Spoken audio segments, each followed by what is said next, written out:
ಯಾವ ಸಂಘ ಪರಿವಾರಿಗಳು ಇದ್ರ ಹಿಂದಿರ್ತಕ್ಕಂಥದ್ದು RSS, ಅದ್ರಾಗ ಎರಡು ಮಾತಿಲ್ಲ. ಲಿಂಗಾಯತ ಸ್ವಾಮಿಗಳನ್ನೇ ಮಠಾಧೀಶರನ್ನೇ ಬೆಳೆಸಿ ಅವ್ರನ್ನೇ ಬಳಸಿ ಅವ್ರ ಮೂಲಕನೇ ಶರಣ ತತ್ವವನ್ನು ತಿರುಚುವ, ಶರಣ ತತ್ವವನ್ನು ಹಾಳುಗೆಡುವಂತಹ ಒಂದು ದೊಡ್ಡ ಹುನ್ನಾರು ಕರ್ನಾಟಕದಲ್ಲಿ ಕಳೆದ 8-10 ವರ್ಷಗಳಿಂದ ನಡೆದಿದೆ. ಇದನ್ನು ನಾವು ಗಮನಿಸ್ತಾನೆ ಬಂದಿದ್ದೇವೆ.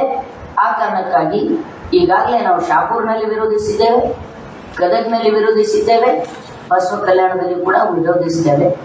ನಾವು ಇದನ್ನು ಖಂಡಿಸ್ತೇವೆ. 28ನೇ ತಾರೀಕಿಗೆ ನಾವು ಒಂದು ಪ್ರತಿಭಟನೆಯನ್ನು ಮಾಡ್ತೇವೆ. ಕರ್ನಾಟಕದ ಬೇರೆ ಬೇರೆ ಜಿಲ್ಲೆಗಳಿಂದಲೂ ಕೂಡ ಜನರು ಬರ್ತಾರೆ. ಇದನ್ನು ಖಂಡಿಸ್ತೇವೆ. ಅದನ್ನ ಹೇಳಿಕ್ಕಾಗಿ ಇವತ್ತು ನಮ್ಮ ಹೋರಾಟ ನಿಂತಿಲ್ಲ, ನಮ್ಮ ಹೋರಾಟ ನಿಲ್ಲುವುದಿಲ್ಲ. ನಮ್ಗಿರ್ತಕ್ಕಂಥದ್ದು ತಾತ್ವಿಕ ಸೈದ್ಧಾಂತಿಕ ಸಂಘರ್ಷವೇ ಹೊರತು ವೈಯಕ್ತಿಕ ಸಂಘರ್ಷ ಅಲ್ಲ. RSSಗೆ ಮುಖ ಇಲ್ಲ. ಬೇರೆ ಬೇರೆ ಹೆಸರಿನಿಂದ ಜನರ ಮಂಕು ಬೂದಿ ನೇರಿಸ್ತದೆ. ಜನರಿಗೆ ನೂರಾರು ಹೆಸರುಗಳನ್ನ ಇಟ್ಕೊಂಡು ಬರ್ತದೆ.